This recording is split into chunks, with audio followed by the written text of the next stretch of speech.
దేవునికి స్తోత్రం కలుగును గాక.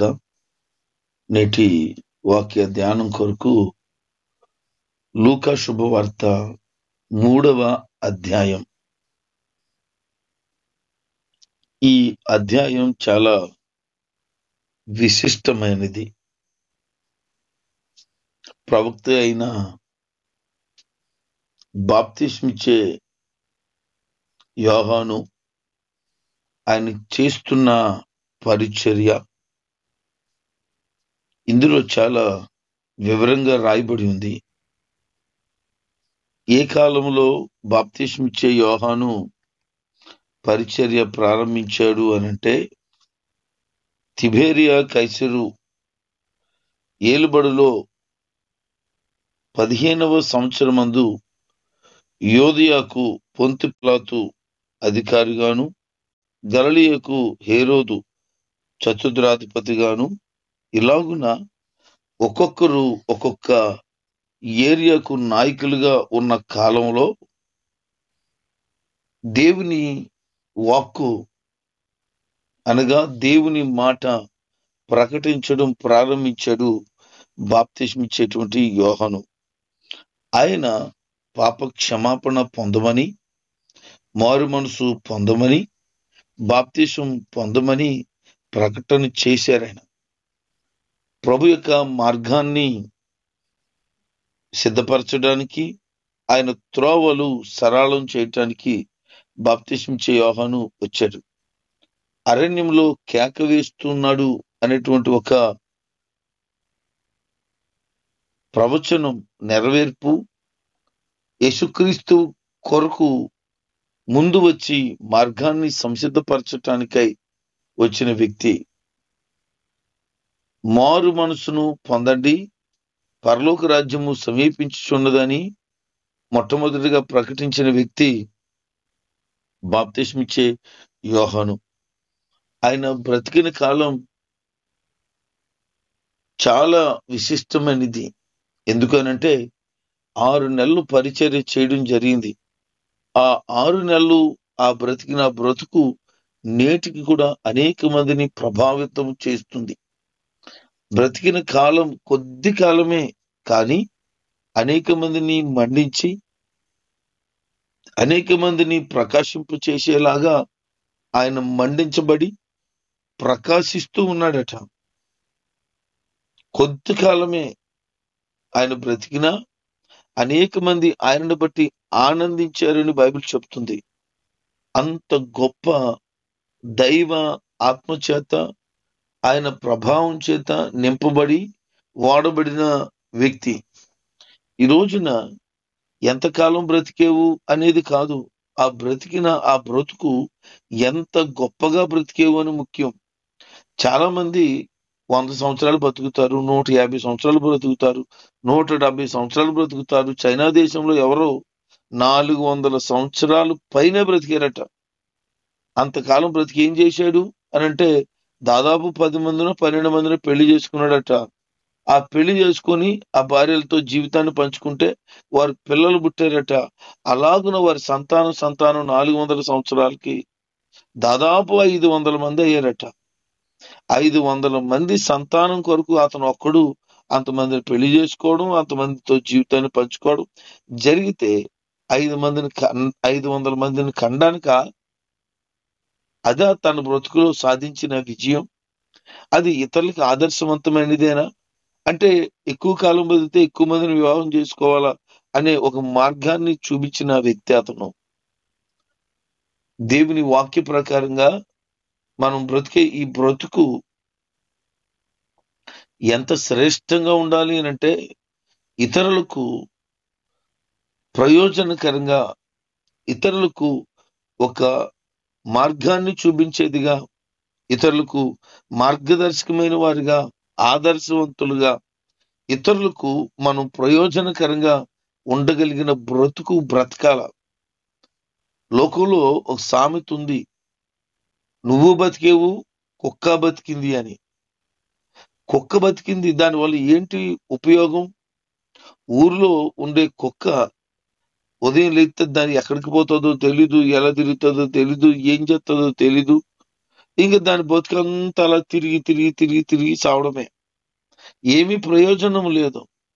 మరి మనిషి ప్రయోజనం లేకుండా పుట్టలేదు, ప్రయోజనం లేకుండా బ్రతకూడదు, ప్రయోజనం లేకుండా చనిపోకూడదు. ఖచ్చితంగా మనిషి యొక్క జీవితం ప్రయోజనకరమైనదిగా ఉండాలని దేవుని ఉద్దేశం.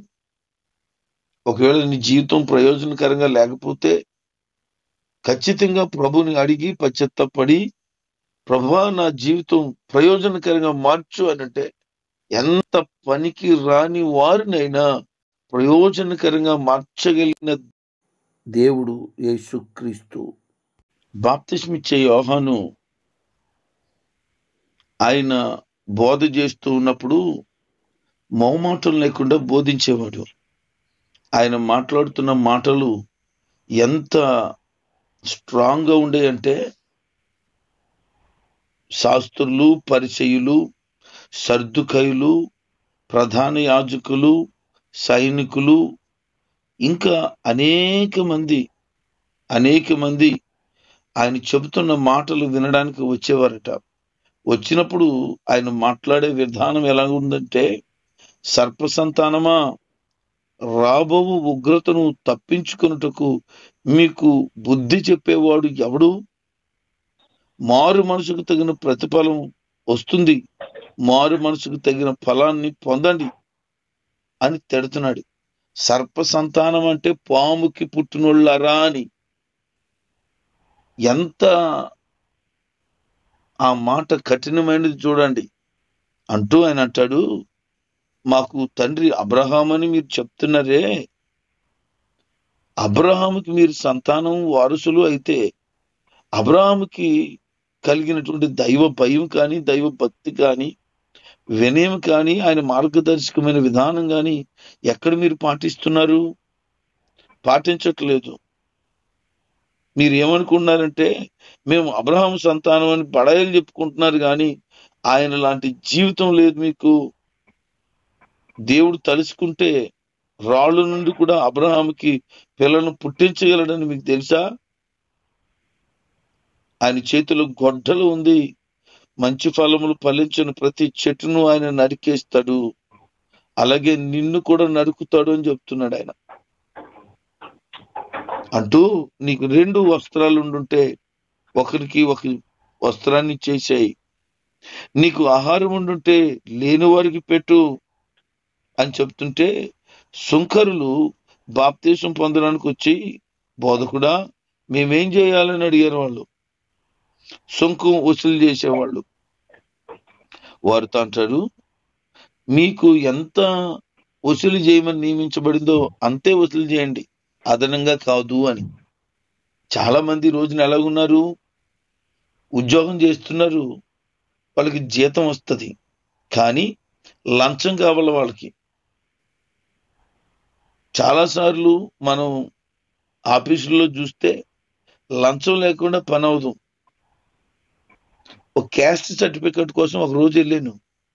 వెళ్తే 150 రూపాయలు ఇమ్మన్నాడు. ఎందుకని అడిగాను. మరి ఎంఆర్ఓ శాత సంతకం పెట్టించాలంటే 150 రూపాయలు ఇవ్వాలన్నాడు. ఎంఆర్ఓకి జీతం వస్తుంది కదా, మళ్ళీ నేనెందుకు ఇవ్వాలని అడిగాను. అలాగైతే పని అవుతుంది, లేకపోతే అవదన్నాడు. మా నాన్నగారు ఉన్నారు, చెప్పాను నాన్న 150 ఇవ్వాలట అని. నడి ఎంఆర్ఓ దగ్గరికి వెళ్దామని చెప్పి డైరెక్ట్ ఎంఆర్ఓ దగ్గరికి వెళ్తే, ఏంటని మీ వాళ్ళు 150 రూపాయలు ఇమ్మంటున్నారు అని అడిగాడు. ఎవడు అడిగాడు అంటే అమ్మని అన్నాడు. అక్కడే లెఫ్ట్ హ్యాండ్ రైట్ పీకేశాడు. ఈరోజు మనం ఎలా ఉన్నామనంటే 150 రూపాయలే కదా ఇచ్చేద్దాం అనేవాళ్ళుగా ఉన్నాం, కానీ మీకు ఎందుకు ఇవ్వాలని మాట్లాడేవాళ్ళు లేరు. దేవుని బిడ్డలుగా మనమే లంచం అసహించుకుని బ్రతకాలి. కానీ చాలా మంది దేవుని బిడ్డలు అని చెప్పుకుంటున్న వారు కూడా ఇలాంటి ఉద్యోగాల్లో ఉండి లంచాలు తీసుకుని ఒక మోసకారితనం చేసేవాళ్ళు ఉన్నారు. వాళ్ళ బ్రతుకు దౌర్భాగ్యం.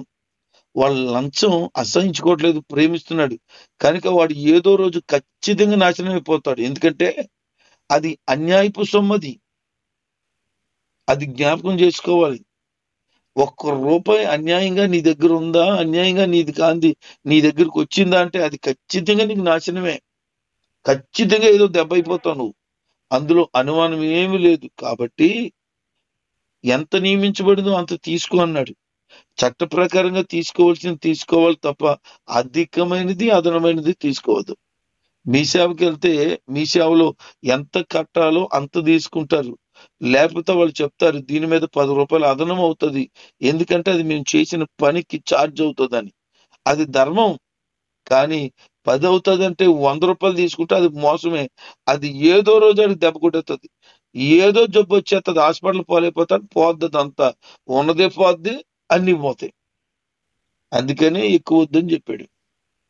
సైనికులు వచ్చారు, వాళ్ళు అంటున్నారు అయ్యా మేమేం చేయాలి అన్నారు.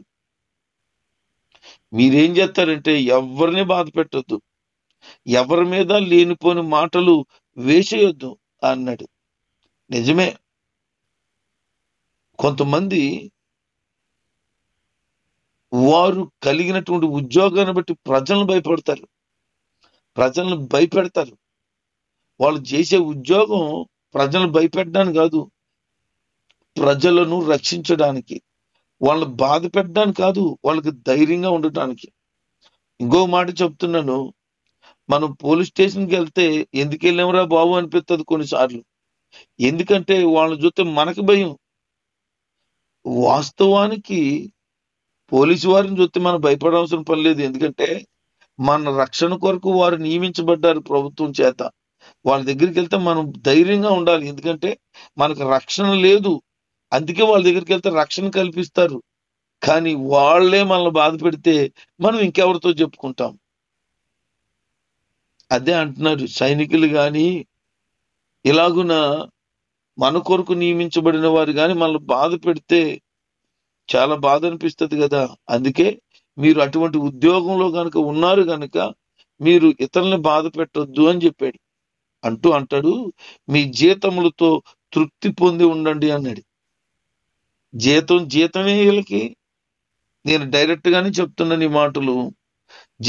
జీతమే, అన్యాయ సొమ్ము అన్యాయపోయినదే. అనేక సార్లు అనేక మంది మాట్లాడుతూ ఉన్నారు ఈ మాటలు, కానీ ఎవరు కూడా వాళ్ళ దగ్గరికి వెళ్ళి ఎందుకండి మీరు అడుగుతారు అనే ఒక్క మాట కూడా అనలేరు. కానీ ఏదో ఒక రోజు దేవుడు వాళ్ళకి సరి అయినటువంటి గుణపాఠం చెప్తాడు తప్పకుండా. వాళ్ళు సంపాదిస్తారే కానీ సంతోషం ఉండదు వాళ్ళ జీవితంలో. ఎందుకో తెలుసా?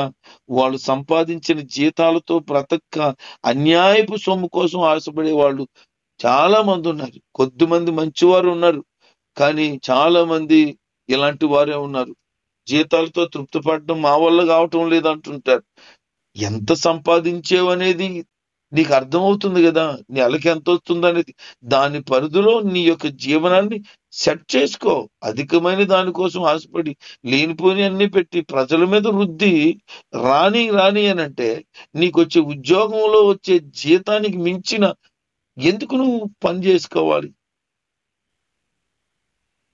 వారనే కాదు, ఎవరైనా సరే, ఏ ఉద్యోగం చేసేవాళ్ళన్నా సరే, ఎంతైతే నువ్వు కష్టపడితే జీతం వస్తుందో ఆ జీతంతో తృప్తి పడు, అంతే తప్ప అన్యాయంగా ఒక్క రూపాయి కూడా నీ దగ్గర ఉండకూడదు.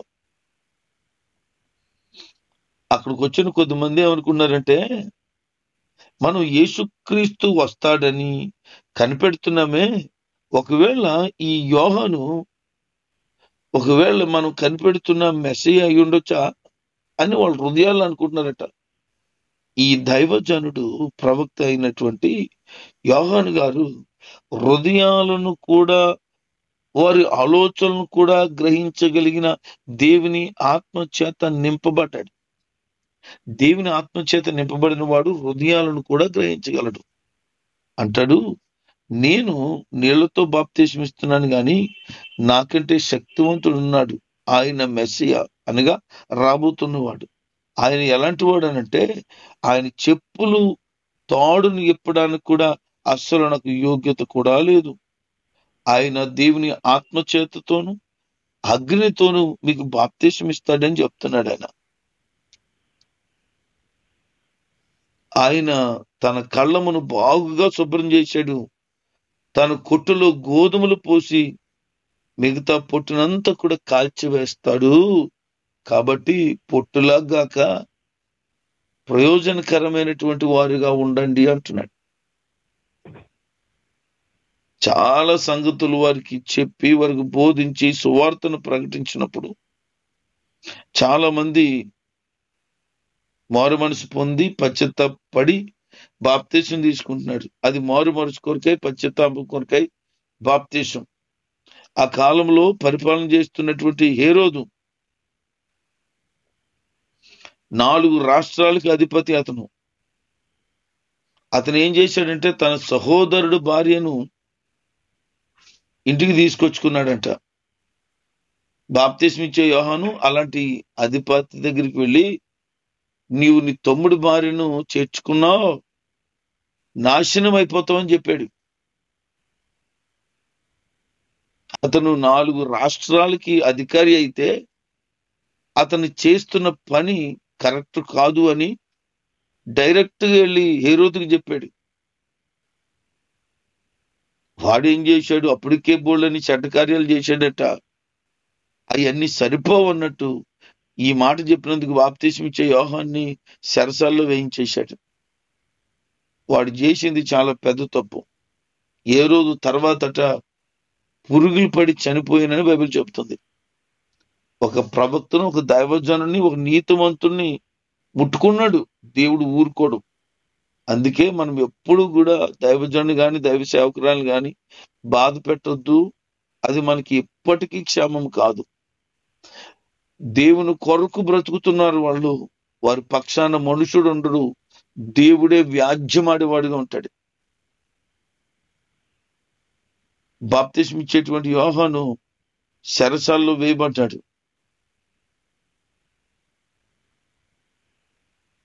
యేసు ప్రభు వారు పరిచర్య ప్రారంభించడానికి బాప్తిస్మ ఇచ్చే యోహాను దగ్గరికి వచ్చారు. చెరసాల్లో వేయబడ్డానికి ముందు బాప్తిస్మ తీసుకున్నాడు. ఆయన ప్రార్థన చేస్తూ ఉన్నాడు. ఆకాశం తెరవబడింది. పరిశుద్ధాత్మ పావురం వల్లే కనబడుతోంది. ఒక శబ్దం వినబడుతోంది పైనుంచి, ఈయన నా ప్రియ కుమారుడు అని. తండ్రి అయిన దేవుడు మాట్లాడుతున్నాడు. కుమారుడైన యేసు ప్రభు వారు బాప్తిసం పొంది ప్రార్థన చేస్తున్నాడు. పరిశుద్ధాత్మ దేవుడు పావురం వల్లే ఉన్నాడు. త్రియాక దేవుడు అక్కడ తన ప్రత్యక్షతను కనబరిచారు. నేను ఆనందిస్తున్నాను యేసుక్రీస్తుని బట్టి అన్నాడు. అదే మాట ప్రతి క్రైస్తవుని బట్టి తండ్రి అని దేవుడు ఆనందిస్తున్నాడు అని చెప్పాలి. అది మన జీవితానికి ధన్యత. యేసుక్రీస్తు గురించి చాలాసార్లు చాలా మంది మాట్లాడుతూ ఉంటారు. కానీ ఆయన వంశం ఎలా ప్రారంభించబడింది, ఆయన ఆది అయి ఉన్నాడు, అంతమై ఉన్నాడు అనేది వాస్తవమే. అదే విధానంలో ఆయన శరీరధారిగా ఈ భూమి మీదకి వచ్చినప్పుడు ఆయన ఏ అడ్రస్ లేనివాడు కాదు. ఆయన వంశావళిని అంతా కూడా చెప్తుంటే యేసు క్రీస్తుకి వంశావళిని లెక్కేస్తే ఆదాము వరకు కూడా వంశావళిని చెప్తూనే వచ్చాడు. ఈ యొక్క 3వ అధ్యాయం 23వ వచనం నుంచి ప్రారంభించబడినటువంటి ఆయన వంశావళి ఆదాము వరకు ఉంది. వంశం లేనివాడు కాదు, ఏ రకమైనటువంటి ఆధారములు లేనివాడు కాదు. ఈ రోజున ఏ ఆధారం లేని వారి గురించి చాలా ఎక్కువ చెప్తుంటే, ఆయన ఆధారం కలిగిన వాడు నరుడుగా వచ్చినప్పుడే ఆయన వంశావళి అంతా చెప్పుకొచ్చాడు. ప్రారంభ మనిషి అయినటువంటి ఆదాము దగ్గర నుంచి చూస్తే యేసు క్రీస్తు వరకు వస్తే ఆయన వంశం అంతా ఎక్కడి నుంచి ఎవరి దగ్గరికి వచ్చిందో, ఎక్కడి నుంచి ప్రారంభించబడి ఆయన దగ్గరికి వచ్చిందో చాలా సుస్పష్టంగా చెప్తున్నాడు. ఆయన చరిత్ర కలిగిన వాడు అనేది వాస్తవం. ఈ లేఖనాలలో మనం ఒక సత్యాన్ని తెలుసుకుందాం. బాప్తిస్మ ఇచ్చే యోహాను కొరకు, ఆయన ప్రభు కొరకు మండి ప్రకాశించిన, ఒక మౌమాటం లేకుండా బోధించిన ఒక గొప్ప బోధకుడు, దైవ సేవకుడు, దేవుని ఆత్మ చేత నింపబడిన వాడు యేసు క్రీస్తు ప్రభు వారికి మార్గాన్ని సరళం చేయటానికి వచ్చినవాడు. 2, యేసు క్రీస్తు ప్రభు వారు అద్భుతమైన వంశావళి ఉన్నది కలిగిన వాడు అనేది వాస్తవం.